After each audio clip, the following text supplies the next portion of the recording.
beautiful human. We ready to go? I'm Zach. That's Stanley. Yep. Welcome to the studio. Dave Bailey, but you are known as Glass Animals, right? Yeah. It sounds weird hearing that actually, somehow. I don't know why. You're talking about performing for the first time in a while. How long has it been since you performed? Oh, whoa. Good question. End of 22 was the last time we performed. Yeah. So what's the deal? Do you practice, grab a rehearsal room extensively, or do you just like literally show up to the venue night of performance and figure it out? I mean, there's a little bit of that. It's so different being on stage to rehearsing in like a studio space, a rehearsal space. It's just, as soon as there are people there, it's like the intensity is 100-fold. It's bonkers. So everything feels like you're running for the first time again. Feels like you're like getting on that bike for the first time in a long time. Comes back, but you miss the pedals a couple times. Do you need the pressure of the people and the performance actually closing in on you to figure that out in a way that's not just efficient but like effective?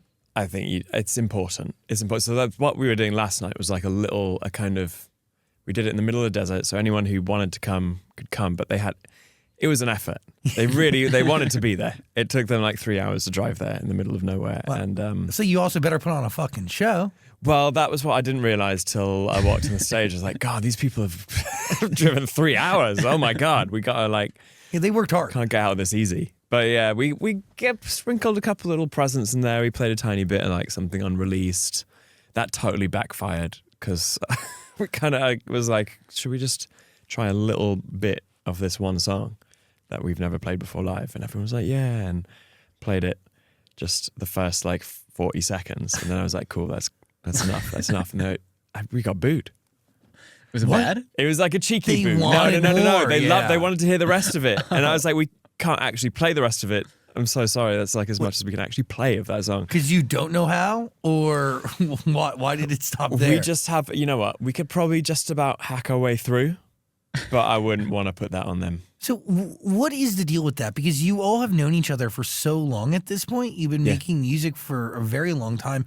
Not every band could just get together and not have to practice really before performing, for the first time in 2 years. There has to be some connectivity that's been established and We've known each other that long. Yeah, the muscle's crazy. They're also good players. The guys are really good players. They're jazzy. They can do whatever. For them, playing these songs it's probably relatively easy. I'm sure that they're tough parts. They're very difficult parts. But for the most part, when you can go it's not so hard to just go dun dun dun. Yeah. Can you explain to me that process? Do you craft this album and then bring it to them and figure out how to bring it to life, or are they involved in the studio process? What is it like? It's kind of a back and forth. I came to LA to do some pop writing stuff and got sick. It's actually quite a long story. I'll do the very short version. But I kind of wrote it, demoed it out, and did the kind of loose, just basic versions of the songs. And then we take it into the studio and they kind of play everything well and properly and with a little more pizzazz and spice. I make a demo and then we try to improve on it. They poke holes in it. You can give us a longer story because you come to LA to do this pop writing in a mental state that was rather, it was unique, right? You were facing a really unique problem that very, very few people will face. But I think more people will face it, artists will face it between the years 2019 and now than ever before, right? This idea that you have one of the biggest songs in the world changes your life totally and completely. Yeah. It was odd. Do you remember the first time you realized your life was different forever? I think I'm still easing into that feeling. It takes a minute to get used to, because I think I'm quite a shy person and like to keep to myself, just chill with my dog and slowly. I don't know. A lot of expectations. I guess you're expected to be quite a social media and very visible the whole time, and I'm not. I don't know. I don't like being visible. I even get freaked out going on stage, to be completely honest. It's easy when you see the crowd and everyone's really warm and smiling and lovely. It actually feels like a nice hug. But beforehand, I'm jittery. But I can also kind of make the case that one of the reasons for your success is kind of the mystery and the fact that there wasn't so much like. I remember when that song came out and we were on the real radio at the time, like 80 or 90 radio stations all over the country.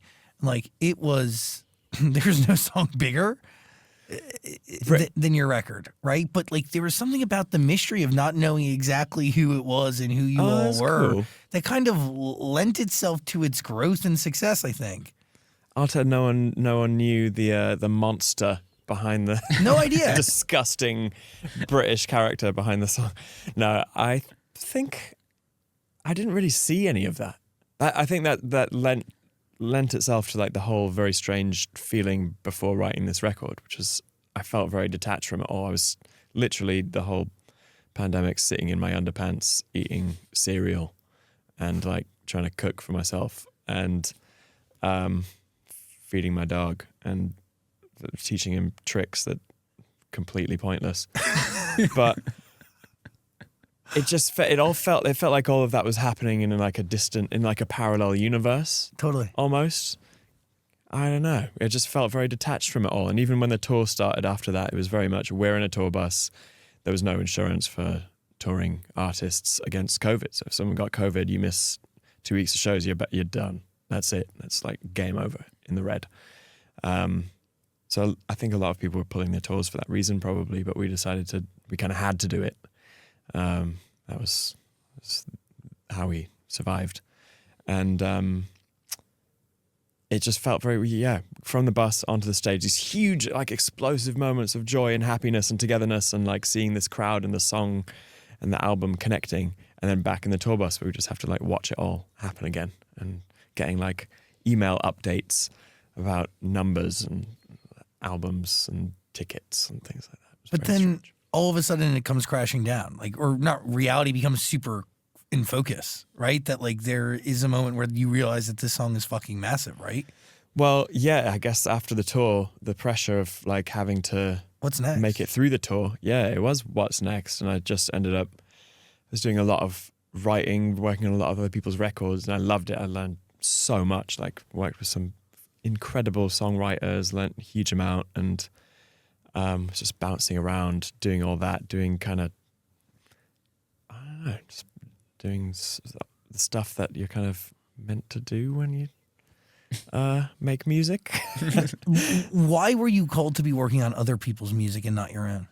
I think people wanted to collaborate and write. I don't know. The album did well, and I loved it. I got to work with some of my favorite songwriters, But were they writing for you, or were you writing for them?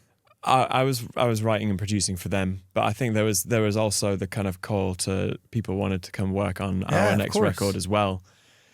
But I tried it a couple of times and I just felt a bit like it never felt quite right. I think it didn't feel quite right, and that kind of takes me back to this house to when I came to LA to do those sessions. I got stuck in this house. I booked this Airbnb. It was a bargain. I was like, why is this so cheap? It's like a whole house. It's like chips. And then got there and realized why it was so cheap. It's like falling off a cliff, essentially. It's a beautiful place and the view is amazing. You look out over the valley and it's like really, really nice. But it's one of those like stilt houses. Terrifying. Terrifying. Scary, yeah. Absolutely terrifying. And so I was in this house and I got I think I got the flu or something, so I cancelled all my sessions. So I was meant to be doing all the writing sessions, and it started to rain. Like the atmospheric river came. Do you remember that? Were you here for that? Yeah. When it was like crazy rain, and there's stuff like tumbling down the side of this mountain, trees, like trash buckets, all this stuff, and I'm like, that's going to be me in 10 minutes. I'm going down. I'm dead.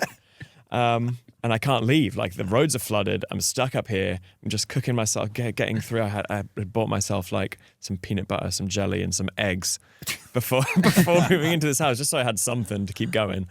And it's like rationing my eggs. It's like one a day. It's like, this will get me through. A little bit of jam, just like getting through. It's like, this is the end. This is really it. And but it forced me to like. It was like this imposed helplessness and had to be alone. And that was when it clicked. It was like, this is actually like probably where I'm the most comfortable to make music. It's just like on my own. I started writing there in that house and wrote the whole thing in like 2.5 weeks. So you really go to LA with the intention of writing for other people, but then because nature literally forces you to be alone, you end up writing an entire album for you. Yeah. Yeah, it feels really selfish when you put it like that. No, it's awesome. No, The universe needed this to happen.